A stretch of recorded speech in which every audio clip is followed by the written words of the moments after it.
Good morning, everybody. I have our story today, and it is titled The Relatives Came. So a relative is a family member. Your relative can be a grandma or a grandpa or an aunt or an uncle or a cousin. They're a relative. Even though they're part of your family, they're not your mom or your dad or your brother or your sister because they're your immediate family. So a relative is somebody that you're related to, but they're not in your house a lot of the time. So if you look at the cover, the title is at the bottom, The Relatives Came, and I see a vehicle. It looks like they're driving pretty fast because I can see the dirt flying and the leaves flying and the tires are going over a bump. And you look at the top. What do you think all that stuff is in the top of their car? If the relatives came, what might they need? I see some suitcases and some bags, so perhaps they're coming to visit for quite a while and they need their clothes, maybe some extra blankets or pillows.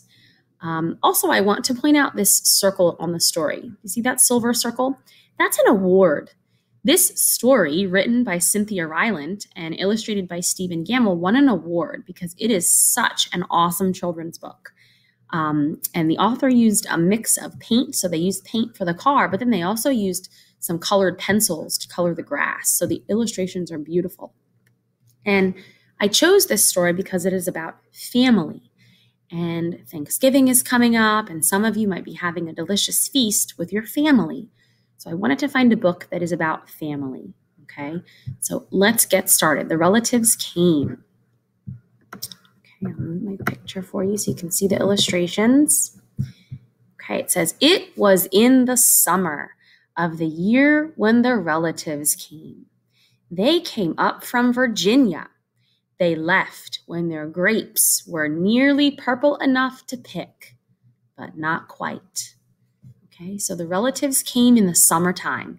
It is not summertime right now where we live, but maybe we'll have some relatives visit you in the next couple of weeks in the fall or the winter. But in our story, they're coming to visit in the summer. So they're getting out all their bags, and where they are coming from is a place called Virginia. That's in the United States. They had an old station wagon that smelled like a real car, and in it they put an ice chest full of soda pop and some boxes of crackers and some bologna sandwiches, and up they came from Virginia. They left at 4 a.m. when it was still dark, before even the birds were awake. So it sounds like their trip took quite a while. If they're leaving really early in the morning, before the sun came up so they can get started on their trip, and they packed crackers and sandwiches so they can have some snacks in the car. I know when I go on road trips, it's very important that I have some delicious snacks as I drive. So they were prepared for their long trip. They drove all day long and into the night, and while they traveled along, they looked at the strange houses and different mountains, and they thought about their almost purple grapes back home. They thought about Virginia, but they thought about us too, waiting for them. So they're thinking about their home as they're traveling. They miss their home a little bit, but it also sounds like they're excited to go on their trip. So they're winding up and down these mountains and hills and around trees, and they're looking at the houses that are on the edge of this hill, and they're thinking about their home, but they're also excited to go on their trip. They are. They made it. So they drank up their pop and ate up their crackers and traveled up all those miles until finally they pulled into our yard. They made it. So they're waving. They're here. They're here. They're pointing. And it looks like whoever's driving this car needs to put on the brakes because they hit the fence a little bit and their suitcases are flying everywhere. Uh-oh. Take a look at this picture. This is one of my favorite illustrations in the whole book. I just want you to look. Take a look at what all is going on. How do all of these people, how do all of these relatives feel? I see hugs. I see smiles. I see big hugs, and she's putting her arms up. She wants to be picked up. I see the puppy running, and the two mamas are running with their arms out. What do you think they're about to do as they're running? I see more hugs over here. I see these men, they're shaking each other's hand. They're saying hello. It looks like the relatives are very excited to be here. It says on this page, Then it was hugging time. Talk about hugging.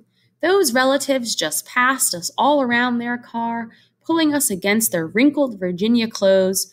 They were crying sometimes. They hugged us for hours. Now, that's really important that the author writes that they're crying, but look at their faces. Do they look sad?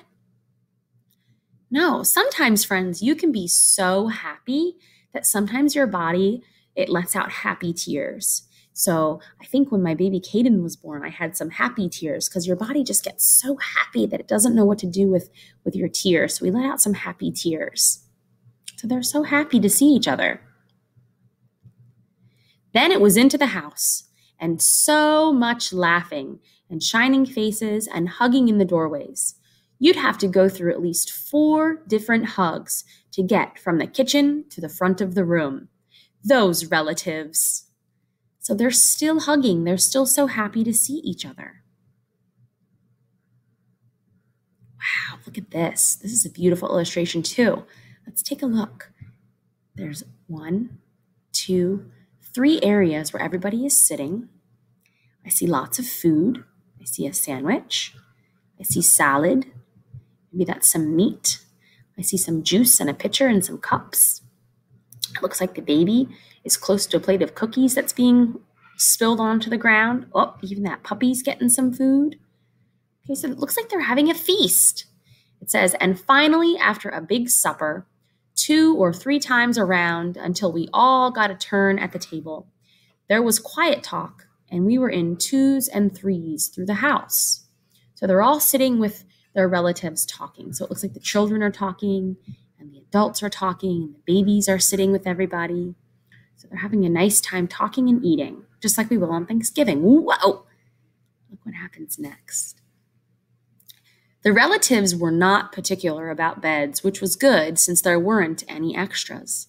So a few squeezed in with us, and the rest slept on the floor, some with their arms thrown over the closest person, or some with an arm across one person and a leg across the other. It was different going to sleep with all that new breathing in the house. So this little boy is sleeping with his arm over the little girl. And this man with the purple striped pajamas, he's kind of stretched out, cuddling with lots of people. And I see this little girl. It looks like she can't really sleep. She's having trouble sleeping. Maybe because the grandpa or the grandma might be snoring, or maybe even the doggy's snoring. The doggy's sleeping with his paws up. So she's having trouble sleeping because the author says there's all the new breathing. Everybody's sleeping together. She's not used to it. The relatives stayed for weeks and weeks. They helped us tend the garden, and they fixed many broken things they could find. Well, that's nice. They're helping each other. So right here, they're digging in the garden in the background, and it looks like one of the grandpas is giving the boy a haircut, and the other grandpa's helping by watching the children. They're enjoying some outside time. Ooh, this looks like fun. Oh, it looks like the men are fixing the fence that the car ran into.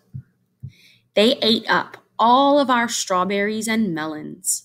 Then they promised we could eat up all of their grapes and peaches when we came to Virginia.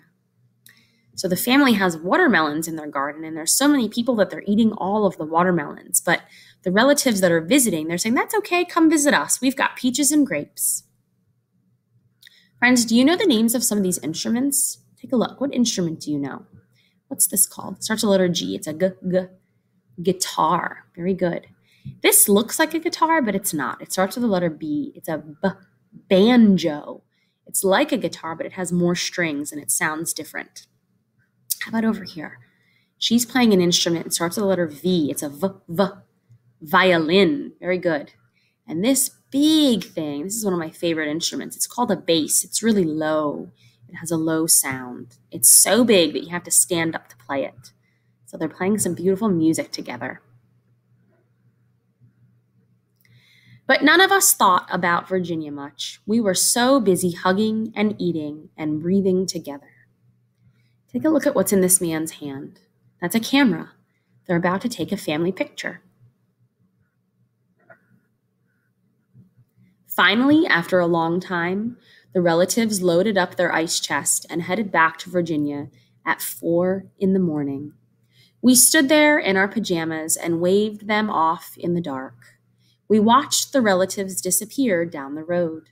Then we crawled back into our beds that felt so big and too quiet. We fell asleep. So now that all the relatives are gone, friends, their house is quiet. And he said it's too quiet. They're not used to it because all the relatives had been there for so long. And the relatives drove on all day long and into the night. And while they traveled along, they looked at the strange houses and different mountains, and they thought about their dark purple grapes waiting at home in Virginia. But they thought about us too, missing them, and they missed us. That's how I feel too, friends. When I leave my relative's house, I miss my relatives. I'm excited to go home to my own house, but I miss being with my relatives. And when they were finally home in Virginia, they crawled into their silent, soft beds and dreamed about the next summer. So it looks like the illustrator drew this nice, beautiful road, and the family lives in the mountains, the beautiful mountains. And here's the end, friends. And remember what the fruit the relatives had at their house? They had some grapes. So they got home at the end of the summer when the grapes were ready to pick. So friends, talk to your family. Will you be visiting some relatives this holiday, or will you see relatives on the computer this holiday? What relatives do you have that live near you? Okay, think about this. I love this story. It will be in our school library for a little bit before Thanksgiving. And I hope everybody has a great day. I will see you later.